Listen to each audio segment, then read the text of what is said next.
Olá, muito bem-vindo para mais uma edição do nosso bate-papo Café Teológico.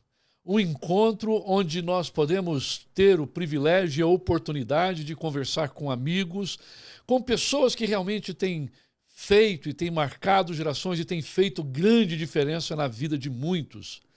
E hoje não seria diferente, nós temos o privilégio e a oportunidade de receber aqui nos estúdios da iFocus Studios o pastor Dr. Silmar Coelho, amigo de longas datas. Muito bem-vindo, pastor. Muito obrigado, uma alegria estar com você novamente, saber que você está bem, saber que você emagreceu bastante, saber que você continua casado com aquela mulher extraordinária que Deus te deu e saber que você está cheio de projetos, fazendo coisa nova, que isso é importante. A vida que não se renova, ela acaba morrendo. Bem-vindo, pastor Silmar. Para quem eu acho difícil alguém que não tenha ouvido ainda falar do pastor Silmar Coelho. Ele é pastor em São Paulo hoje, na cidade de São Paulo, mas tem uma vasta experiência, larga experiência como conferencista internacional, trabalha muito na área de casais, palestras de avivamento, e tem sido uma grande referência, não somente no Brasil, mas para todos nós fora do Brasil também. E pastor Silmar, para nós mergulharmos nesse nosso bate-papo, eu gostaria de que os nossos ouvintes pudessem conhecer um pouco mais da sua história recheada de grandes experiências, de momentos excepcionais. Conta para nós aí de onde veio Silmar Coelho, a família. Fala um pouco conosco. Eu nasci num lar evangélico, eu sou quarta geração de metodistas na minha família. E começou com metodistas wesleyanos? Não, metodistas tradicionais. Sim. Muitos anos atrás, um missionário americano foi para o Brasil. E chegando lá, ele escolheu a cidade de Petrópolis. E lá ele escolheu um lugar chamado Vale do Cuiabá. Olha. Foi visitar uma casa e começou a falar de Jesus. Essa casa era do meu bisavô, vovô Carreiro e vovó Maria, que tinham 21 filhos. Vovô Carreiro aceitou Jesus e doou um pedaço de terra para construir a primeira igreja metodista lá do Vale do Cuiabá, lá perto de Itaipava, em Petrópolis. Nesta igreja, ele casou os 21 filhos. Nesta igreja, eles se converteram, minha mãe se converteu, minha mãe casou, e depois ela teve 6 filhos. Desses 6 filhos, ela adotou mais 2, 7 são pastores. Uau. E aí eu tenho 6 irmãos pastores, eu tenho 3 filhos pastores, eu tenho 14 sobrinhos pastores e 40 primos pastores, tudo nascido lá daquele missionário americano que lançou a semente e depois de muitos anos ela nasceu. Aí depois, com 17 anos, eu me senti chamado, resolvi ir para largar, eu queria fazer medicina, resolvi fazer faculdade teológica, saí de Petrópolis com 20 anos para pastorear em Belo Horizonte e fazer o seminário ao mesmo tempo. Naquela noite que eu estava na estrada esperando o ônibus, houve uma enchente no Rio de Janeiro, uma chuva de verão, como tem todo ano, nenhum ônibus subiu, eu estava lá na guarita da Polícia Federal, e o guarda chegou para mim, o policial, e disse, olha, volta para casa porque hoje não vai subir ônibus. E eu disse para ele, eu saí de casa para nunca mais voltar. Fiquei lá a noite inteira esperando o ônibus, até que no outro dia, lá pelas 11 horas da manhã, apareceu o ônibus. Fui para Belo Horizonte estudar, pastorear. De lá eu fui para o Rio Grande do Sul, fronteira com o Uruguai. Abri a primeira igreja nossa lá com 4 membros. Hoje é a maior igreja da cidade. Já sou pastor há 54 anos. Construí 40 igrejas, né, nesses 54 anos. Acabei de construir a mais nova e a maior de todas lá em São Paulo. Então, um pouquinho mas a história é muito longa, 54 anos, tem muita história. Meu primeiro filho nasceu morto, Janice tinha 18 anos lá no Uruguai. Meu segundo filho teve uma mancha no cérebro, o médico disse que ia tomar Gardenal a vida inteira. Meu terceiro filho nasceu estéril. Com 38 anos eu tive um infarto, fiquei 24 horas acordado, um mês no Encore em São Paulo. Meu pai morreu praticamente dentro do meu carro, tinha 51 anos. Roubaram meu carro na porta da igreja. Roubaram minha casa quando eu estava pregando no Rio, levaram tudo. Meu filho mais velho teve 23 câncer no corpo. Janice teve um AVC, ficou 18 dias na UTI, sem andar, sem falar. Outro dia alguém disse, eu queria a sua unção. Então enfrenta tudo que eu enfrentei. Porque né, você pode morrer sem dor, mas nenhum ministério, nada nasce sem dor. Tudo para doer nasce. Um casamento para doer, casamento bom vai doer.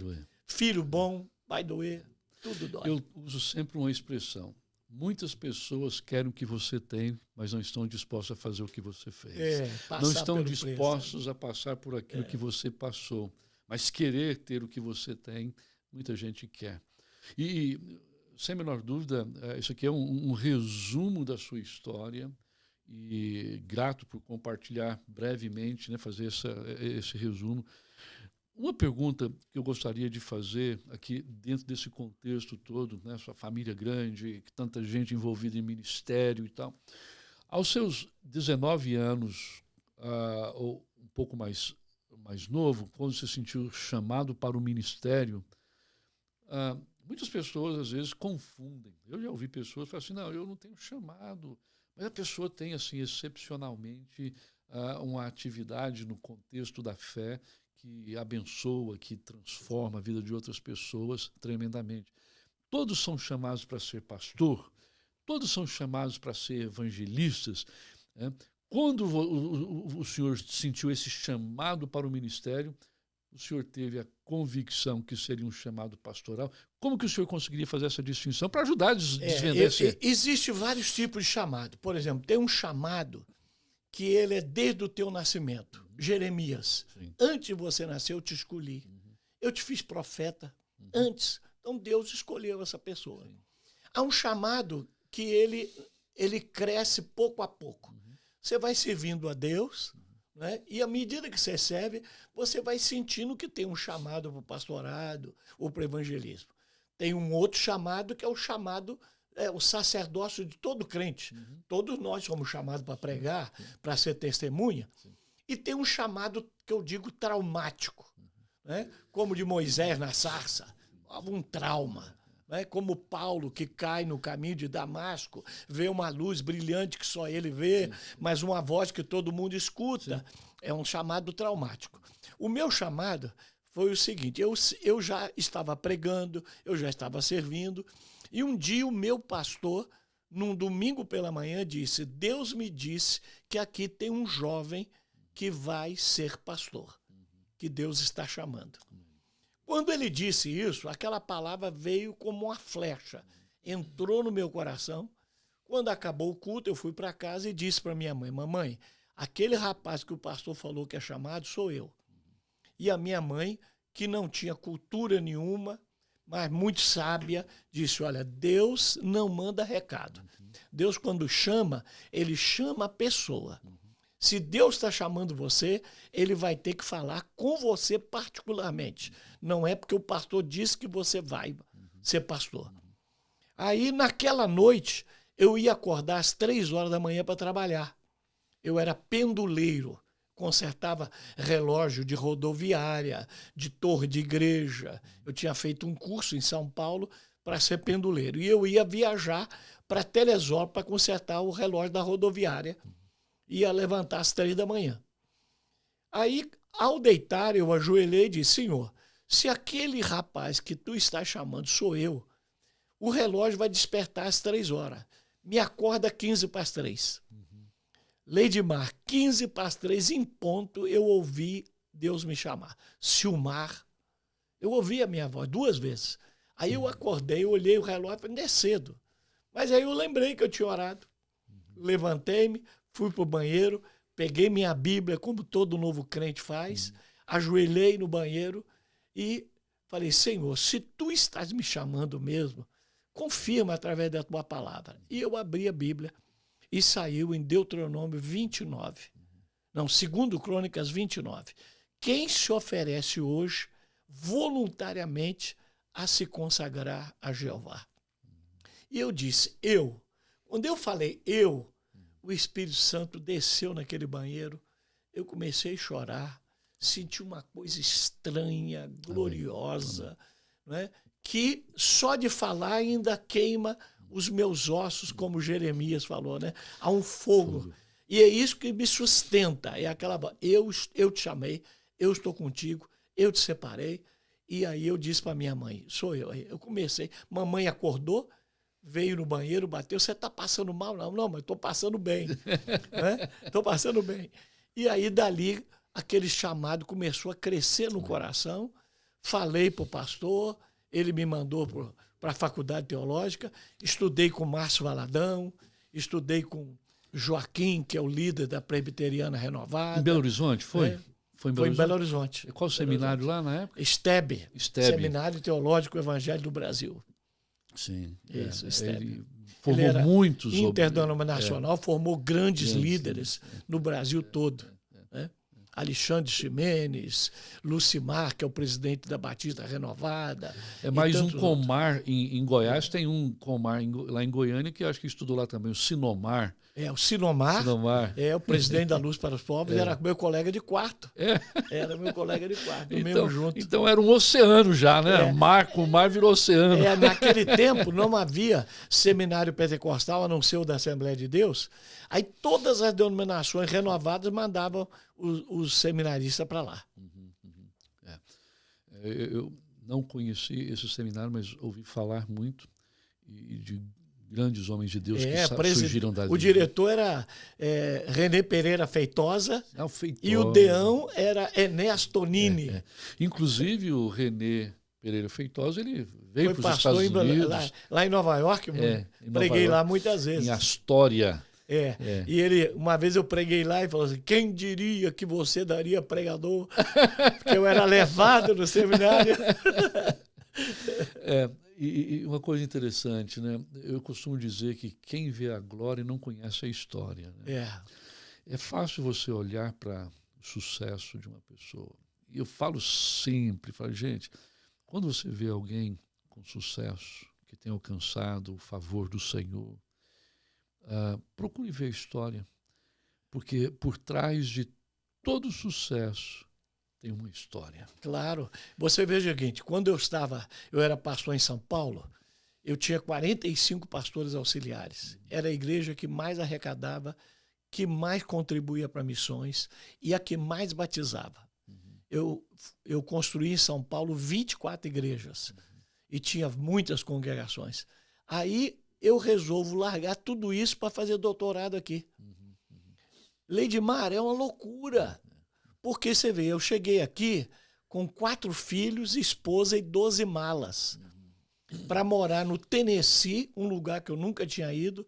Só eu falava um pouco de inglês, a família não falava, sem saber como eu ia me sustentar, porque eu não sabia, mas as faculdades aqui, elas te dão bolsa para estudar. Sim. Te dão um computador, te dão um livro, mas não te dão dinheiro para viver. Sim. E eu ia para a faculdade às 8 da manhã, voltava para casa às 11 da noite, não tinha tempo de trabalhar e tinha que fazer alguma coisa para sustentar a família. Porque a minha igreja no Brasil, que ficou de mandar um dinheiro para mim, o pastor que me substituiu cortou a verba. Né? Então, a minha esposa teve que cozinhar, lavar, passar, limpar, ser babá. Eu me formei doutor e ela se formou faxineira. Até que eu comecei a pregar. Sim.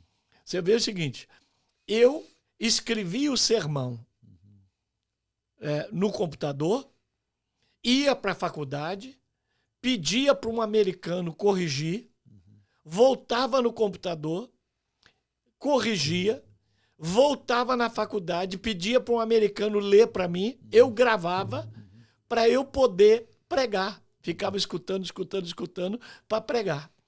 né? Então, passei o primeiro ano de luta. Uma igreja me dava comida, luta, coisa absurda, inimaginável. Eu fiz coisa na América que eu nunca tinha feito no Brasil, cortar grama, ser juiz de futebol. Eu descobri que dava mais dinheiro, fiz um curso e fui ser juiz de futebol durante um ano. Até que me convidaram para pregar num congresso de pastores. Quando eu preguei nesse congresso 3 dias, a minha agenda encheu o ano todo. Aí eu passei a viajar às segundas, segunda-feira eu não tinha aula, terça a sexta eu tinha aula, sexta eu pegava o avião, viajava, pregava 6, sábado, domingo e voltava segunda para casa. Aí minha vida mudou e Deus abriu as portas. Eu já preguei aqui em 29 estados. Sim. Não, é fantástico. Quem conhece uma história de superação e de favor de Deus, né? E conhece a sua história, vê que realmente aí houve o permear do favor de Deus sobre a sua vida. Deus foi quando eu o conheci, por exemplo, o senhor estava começando a viajar vendendo as fitas cassetes. Isso. Tinha as fitas cassetes, não tinha nem VHS, era cassete. Eu fazia na faculdade, eu e meus filhos fazíamos na faculdade. Depois eu comprei uma máquina, eu fazia as fitas, colocava o selinho e viajava pregando e viajando. Eu vendi mais de 10 milhões de fita cassete. Você imagina uma coisa dessa? Muita fita cassete. Depois vieram os VHS, aí eu também fazia. Depois vieram o CD, aí também fazia. Depois publiquei 73 livros e foi embora. Foi embora. E eu acho que ainda tenho alguma fita cassete. Eu vou checar. Eu tenho uma coleçãozinha de cassetes antigas. Eu devo ter isso lá. Meus meninos falam, pai, para que você guarda isso? Eu falei, não, eu acho que é histórico. Claro que é. Claro que é. Eu tenho também as matrizes todas numa caixa. Né? Tinha mais de 150 mensagens em fita cassete. Coisa impressionante. Nesse tempo de histórias, de colecionar experiências, antes de eu ir nessa pergunta, deixa eu lhe fazer uma outra pergunta que eu acho que agrega muito ao nosso bate-papo e vai abençoar muito a vida das pessoas. A vida pastoral, o senhor acabou de mencionar, nem sempre você tem tudo no lugar certo, na hora certa, na expectativa que você tem. Você tem a possibilidade de fazer 2 escolhas. Ou você abraça e segue para frente, ou você abraça e segue para frente. Então, 2 escolhas. Não, mas é a mesma coisa. Porque não tem outra. Né? E ao longo da sua jornada ministerial, pelo que você mencionou aqui agora, algumas coisas, você nunca teve tudo fácil. Não. Deus não faz nada fácil. Outro dia um pastor no Rio de Janeiro, ele perguntou para mim, pastor, eu estou entre 2 decisões. Qual que eu tomo? Eu falei, meu irmão, chega uma hora na vida que Deus vai falar contigo assim, toma a da direita. Só que todas elas são da direita. Por exemplo, a minha própria filha. Se eu ficar em São Paulo mais 2 anos, mais 4 anos, é de Deus. Se eu resolver voltar para o Rio, para o meu apartamento que eu construí depois de 50 anos, é de Deus. Se eu quiser vir para a Flórida ou para o América, morar aqui, pregar nas igrejas, é de Deus, porque a minha vida está na mão de Deus. Então parece que todo caminho é da direita. Aí ele disse, qual que eu tomo? Eu falei, você toma o que for mais difícil, porque Deus não pede nada fácil. O caminho que é o mais difícil é o que Deus quer. Agora, veja bem, qual o segredo? É você não ficar amargo com as lutas. Eu tive muita luta, mas eu nunca fiquei amargo. Eu sempre fui alegre, eu sempre fui feliz. Ministério para mim não é um peso, ser pastor para mim não é um sacrifício, é um privilégio, é uma honra. Servir a igreja é uma honra. Então eu digo que o ministério ele é um paradoxo. Você é, mas não é. Você está, mas não está. Você está no céu, mas está na terra. Você é um santo, mas é um pecador. Você é um ministro, mas é um homem. E há pastores que não sabem lidar com esse paradoxo. Quando ele descobre que a igreja não ama tanto quando ele pensa que é amado, ele entra em parafuso. Quando ele descobre que eles querem que ele vá embora, quando ele pensava que eles queriam que ele ficasse, ele entra em parafuso. Né? Quando ele tem a oposição de alguém que ele pensava que o amava, ele entra em parafuso. Aí, veja bem, isso não é novo. Deus chega para Abraão e diz assim, ó, tudo que você vê eu te darei. Tua descendência será como a estrela do céu e a areia do mar. Tudo é teu. Na hora que a esposa dele, Sara, morre, ele diz, na terra que é dele, me vende um pedaço de terra para enterrar a mulher que eu amo. Porque tudo é dele, pastor, e nada é dele. Porque tudo é meu e nada é meu. Tudo é meu enquanto eu sei que não é meu. Quando eu achar que a igreja é minha, ela não é minha. Quando eu achar que o ministério é meu, ele não é meu. Quando eu achar que o povo é meu, ele não é meu. Porque tudo é meu enquanto eu sei que não é meu. E esse paradoxo é difícil de lidar. Tem pastor que não sabe. Quando ele descobre que nada é dele, aí ele fica desiludido. Aí eu uso uma frase, você tem que se iludir sem desiludir. Né? Eu sou o máximo aqui nessa igreja, mas... Respira fundo, não é bem assim. Aperta o cinto. Não é bem assim. Né? O povo me ama, mas não é bem. Não é bem assim. Em inglês tem uma coisa que é difícil traduzir. I am, but not yet. Not yet, yeah. Eu sou, mas não ainda. Não ainda. Eu tenho, mas não ainda. Eu vou, mas não ainda. Eu estou, mas não ainda. Isso não tem em português, é difícil dizer, mas em inglês tem um significado extraordinário. Não, sem a menor dúvida, essa fala do senhor ela é muito boa porque ajuda um pastor, alguém que está no ministério, a entender que você nem sempre vai ter tudo do jeito que você gostaria que fosse.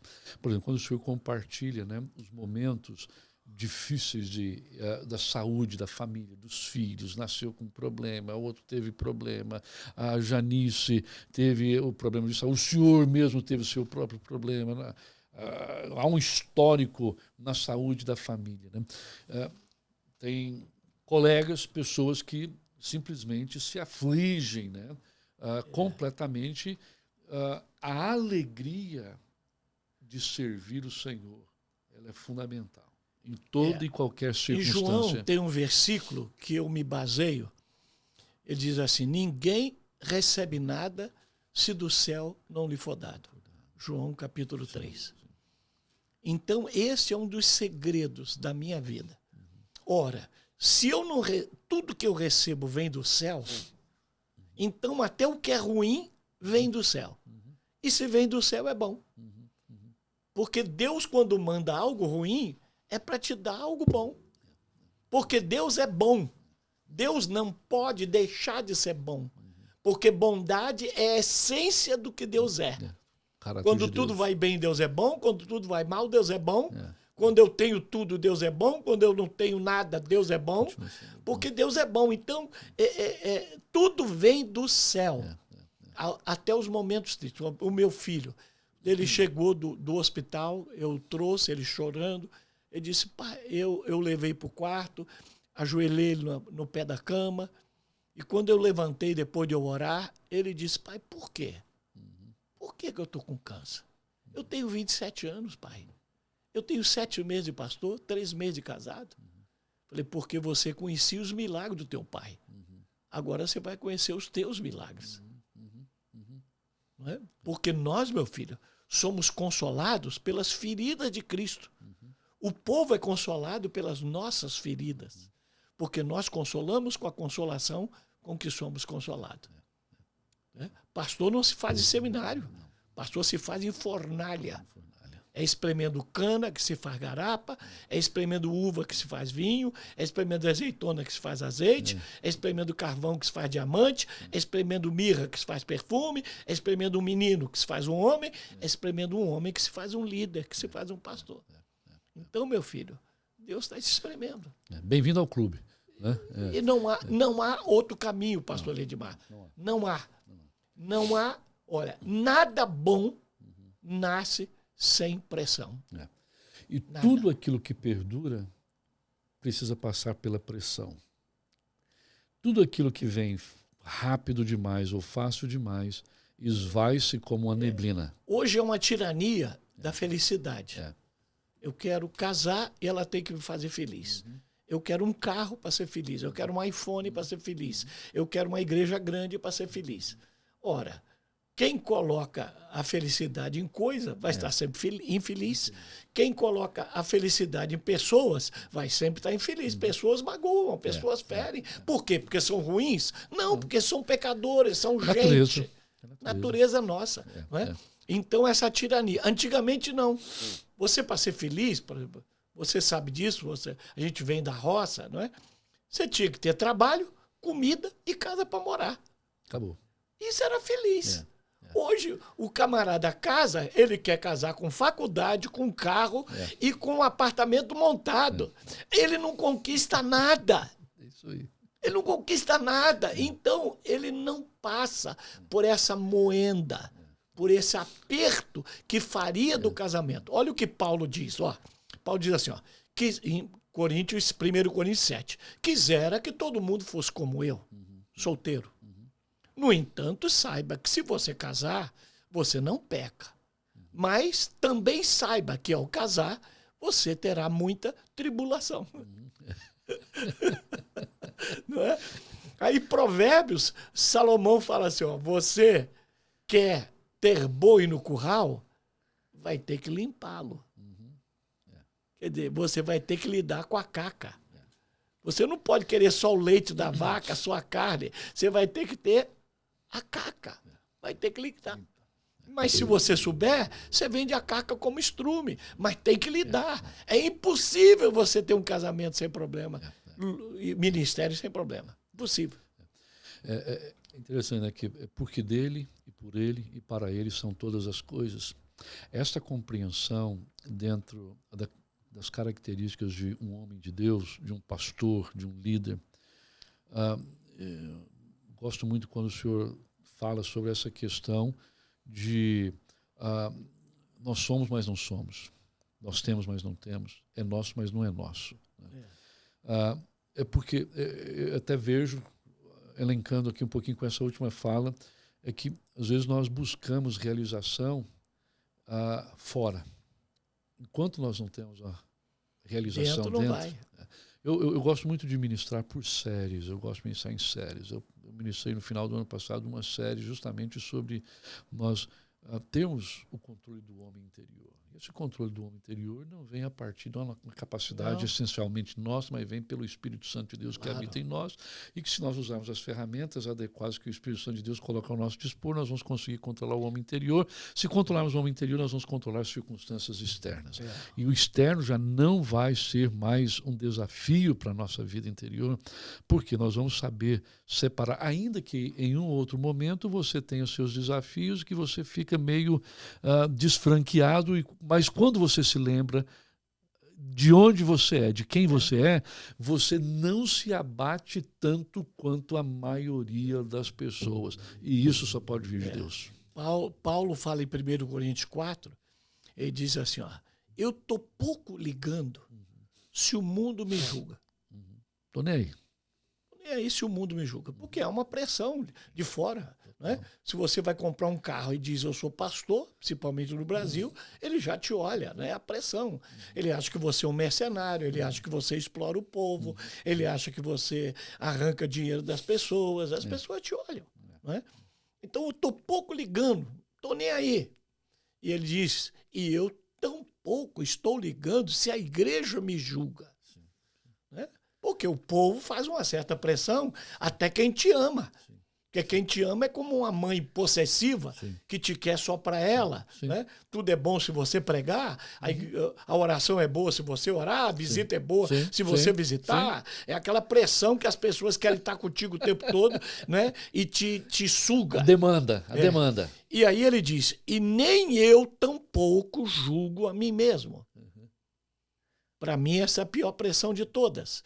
Eu tenho que orar, eu tenho que visitar, eu tenho que ler a Bíblia, eu tenho que gravar, eu tenho que ter mais membros, eu tenho que batizar, eu tenho.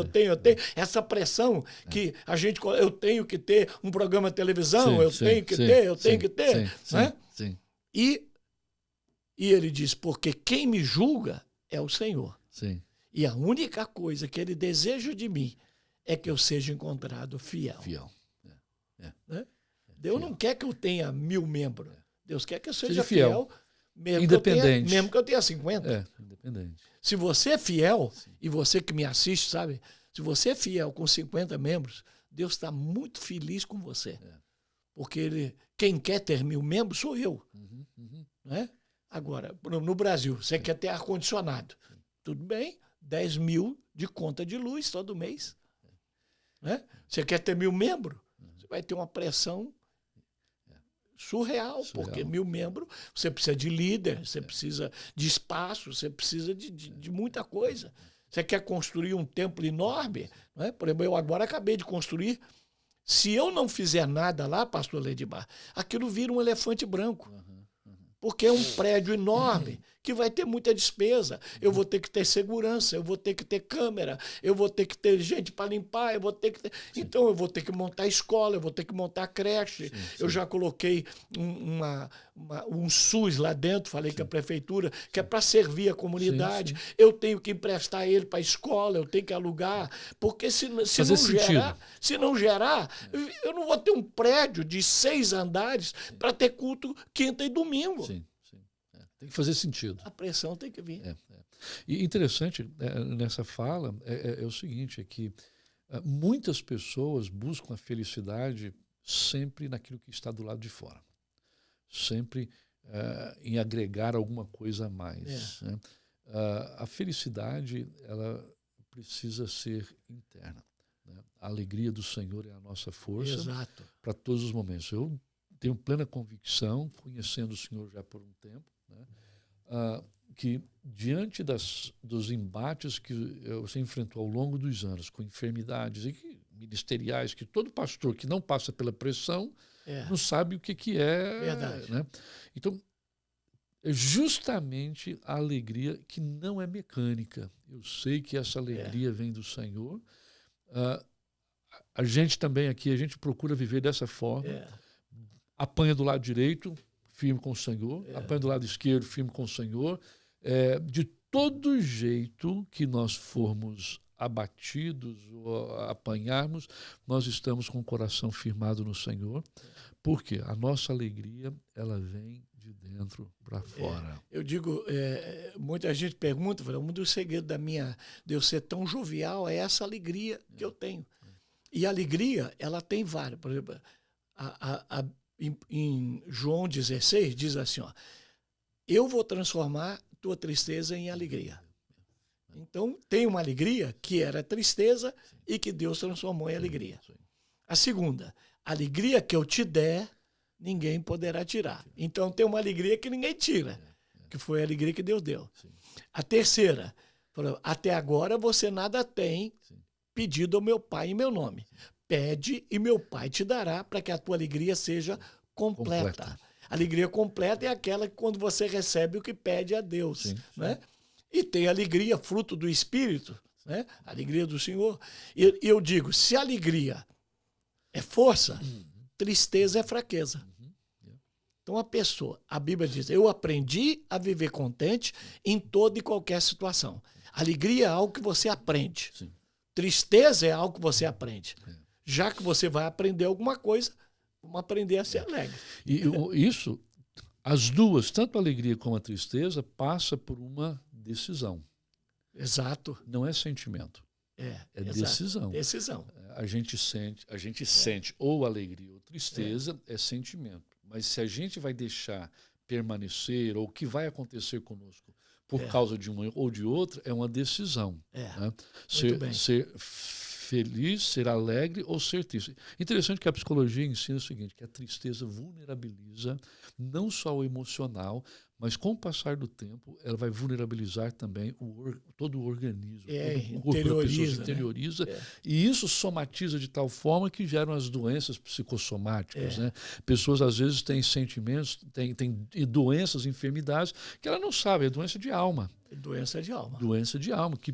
Jesus, quando curou o paralítico levado pelos 4 amigos, sim, antes de curá-lo, Jesus disse, teus pecados são perdoados. Por quê? Ele tratou o interior. Sim, porque todo o problema dele era gerado pelo interior. Então Jesus trata primeiro a alma, né? Para depois curar o corpo. É fantástico. O Senhor, eu não sei até que ponto já está no Brasil, mas aquela série The Chosen, né? O Chosen está no Brasil, todo lado.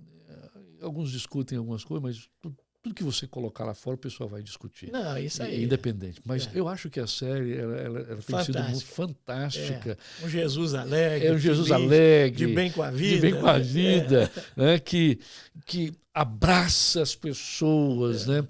E me chama muito a atenção quando Jairo chega para Jesus. E na cena, que eu acho que quem escreveu o roteiro, fez o script, foi felicíssimo ao escrever e portray, né, colocar o Jairo daquela maneira.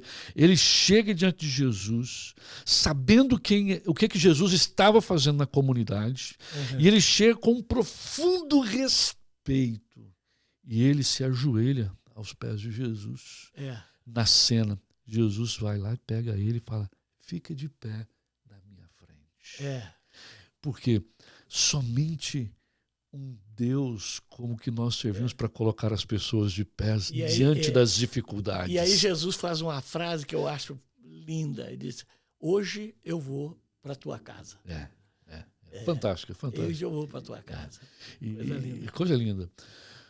Olha, o tempo voa e gostaríamos de poder continuar aqui pelo menos mais umas 2 horas, mas eu quero lhe fazer uma pergunta. Hoje, o senhor pastoreia a igreja em São Paulo, continua fazendo suas conferências pelo Brasil afora e pelo mundo, né, em alguns lugares já novamente. E como está a Janice? Janice continua linda. Estou casado com ela há 48 anos. Ela é a certeza absoluta que o céu existe. Porque quando eu acordei hoje de manhã do lado dela, o pedacinho mais lindo do céu estava deitadinho do meu lado. E se a minha vida fosse um filme, a Janice seria o efeito especial. Isso não é declaração de Valentine's Day. Não. Isso é a vida. 48 anos, 52 anos que nós namoramos, não é? E eu continuo apaixonado por ela. A Janice, ela é extraordinária. Alguém me disse que se eu casaria de novo, se ela morresse. Eu digo que não. Por quê? Janice amou o Silmar, que não era absolutamente nada. Que tinha 2 camisas, que morava no fundo da igreja, né? Pastor lá no Uruguai.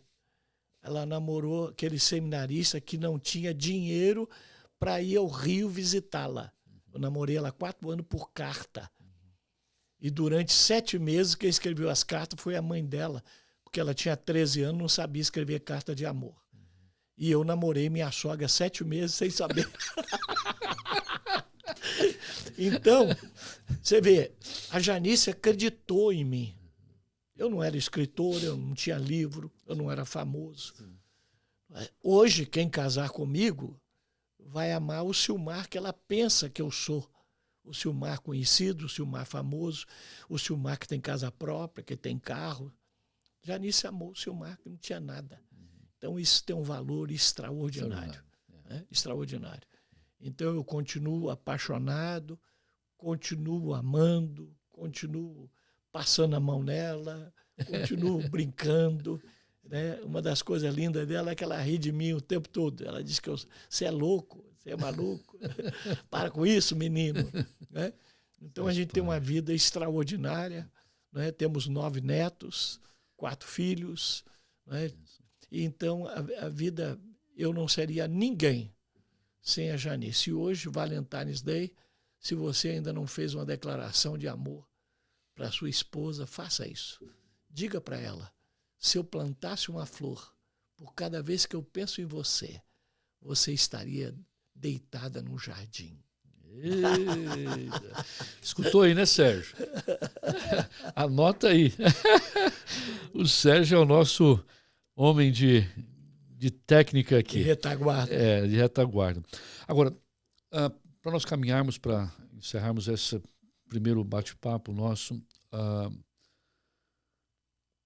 como que o senhor vê a realidade da igreja brasileira hoje? A igreja brasileira, ela experimenta alguns momentos extraordinários. Algumas igrejas experimentam um crescimento exponencial. No entanto, a igreja brasileira precisa de um avivamento. Eu tenho na igreja toda terça-feira uma noite que eu chamo de Noite do Espírito Santo. E não tem uma noite dessa, não tem um dia que eu acordo que eu não peço um avivamento. A maioria não sabe o que é um avivamento.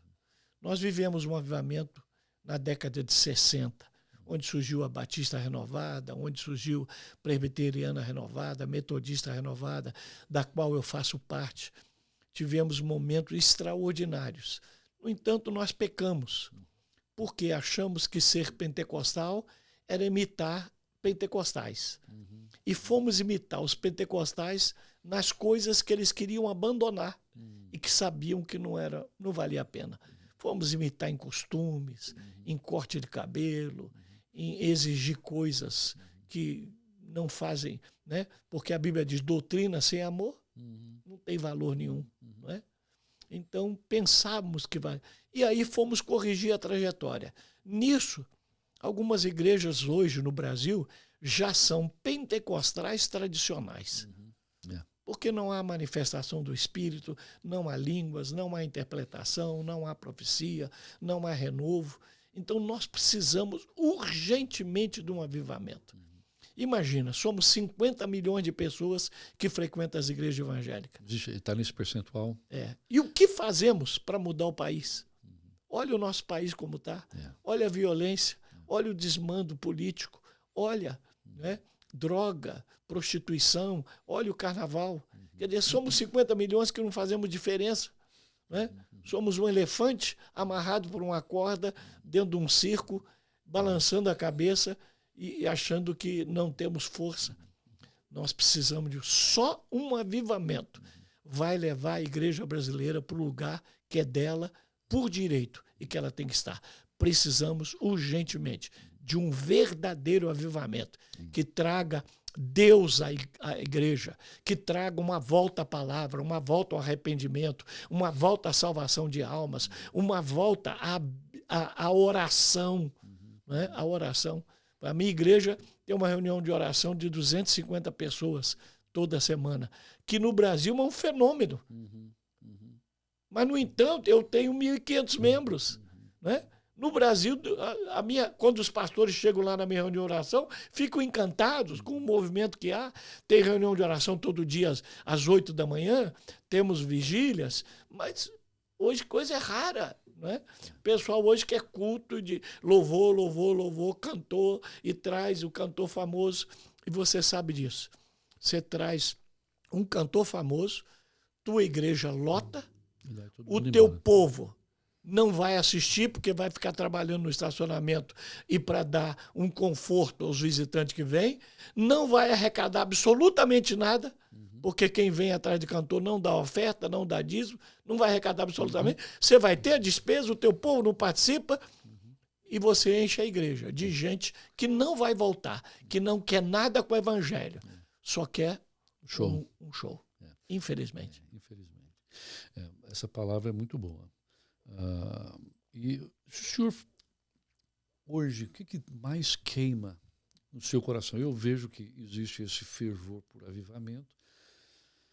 Mas se o senhor tivesse a oportunidade de reunir todos os pastores, os líderes, a igreja do Senhor, o que está ardendo no seu coração hoje quanto aos dias que nós estamos vivendo? Qual a palavra que o Senhor daria para todos nós. Olha, eu estive numa reunião de pastores, pastor Edmar, e eu fiz uma pergunta muito simples.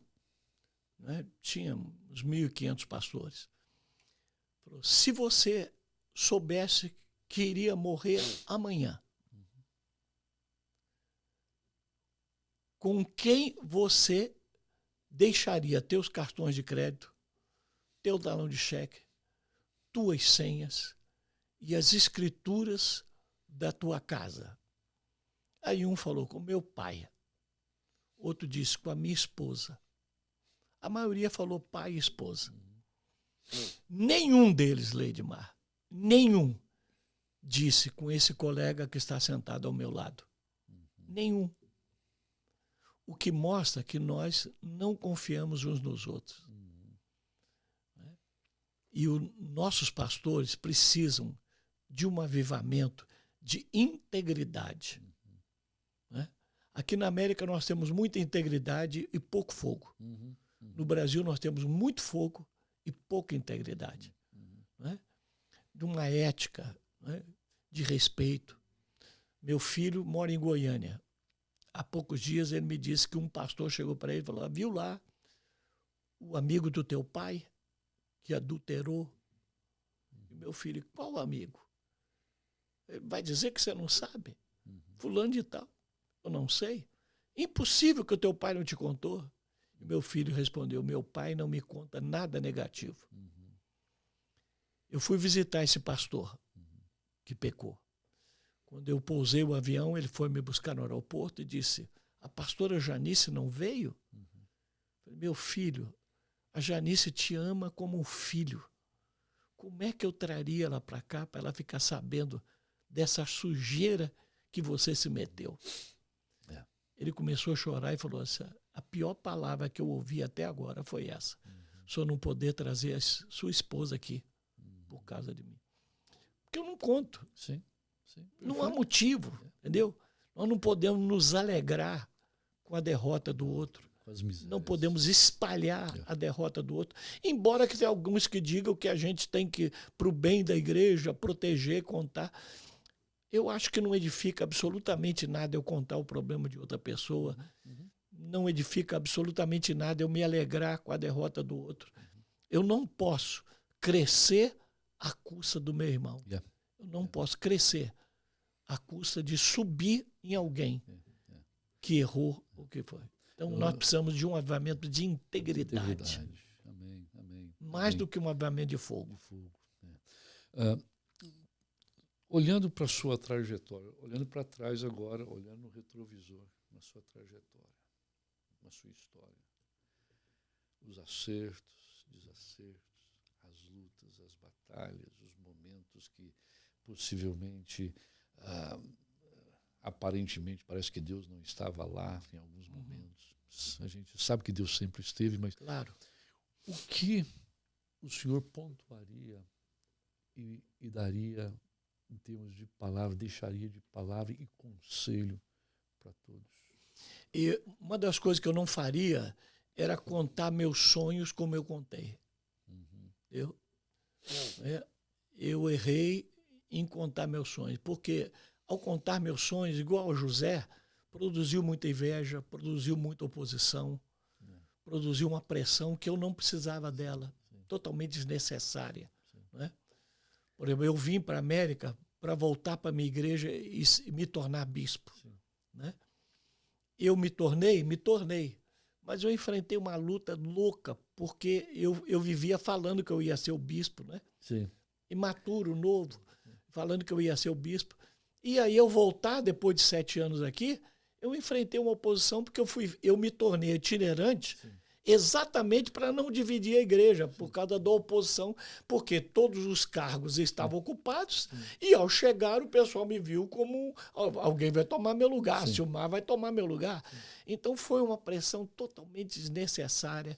Eu devia ter ficado mais quieto, deixado Deus fazer o que ele falou que ia fazer, sem eu precisar viver dizendo que Deus faria.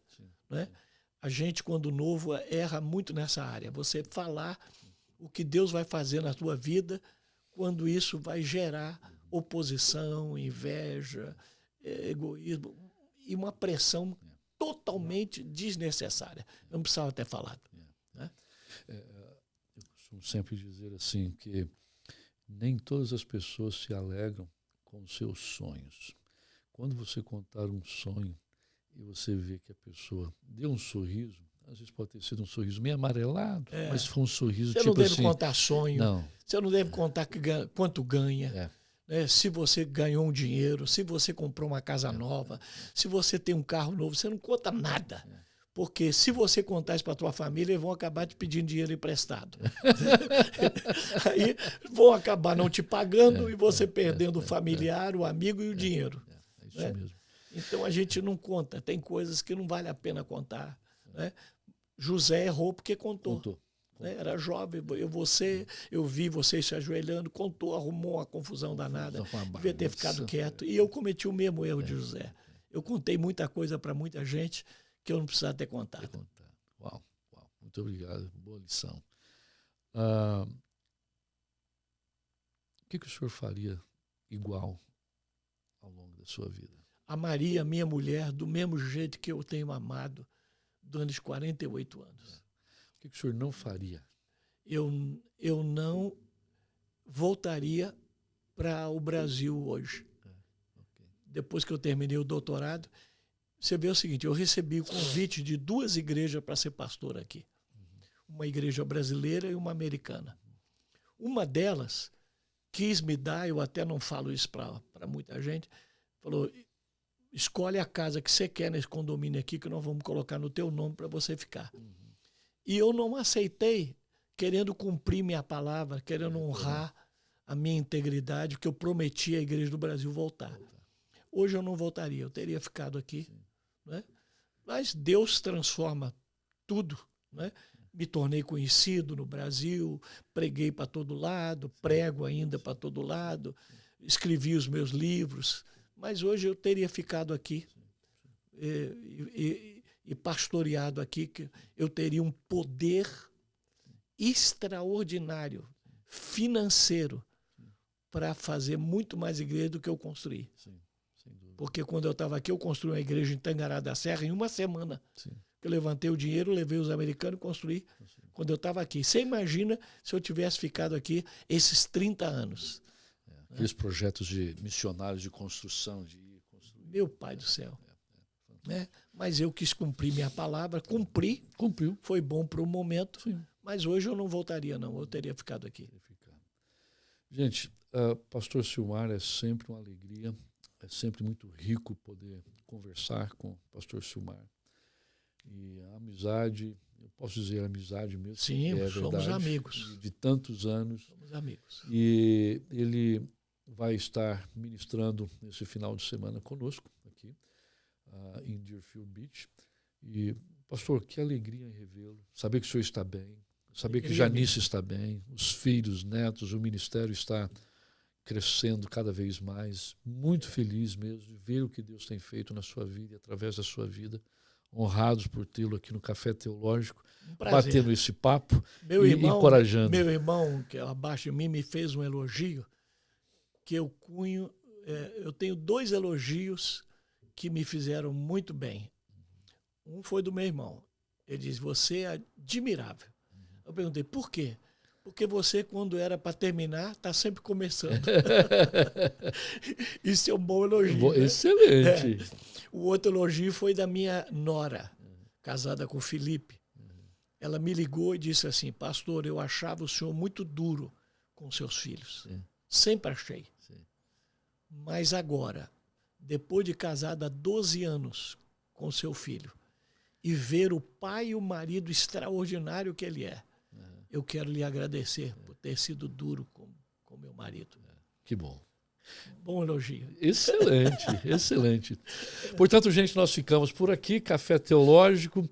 Espero poder ter o pastor Silmar em outras ocasiões para batermos um papo. E Deus abençoe você, espero que você possa curtir este bate-papo e que possa agregar valor à sua vida e à vida de outros. Deus os abençoe. Pastor Silmar, muito obrigado. Foi um prazer. Olha, busque a Deus, trabalhe duro, jamais desista, tudo vai ficar bem. Amém. Forte abraço e até mais.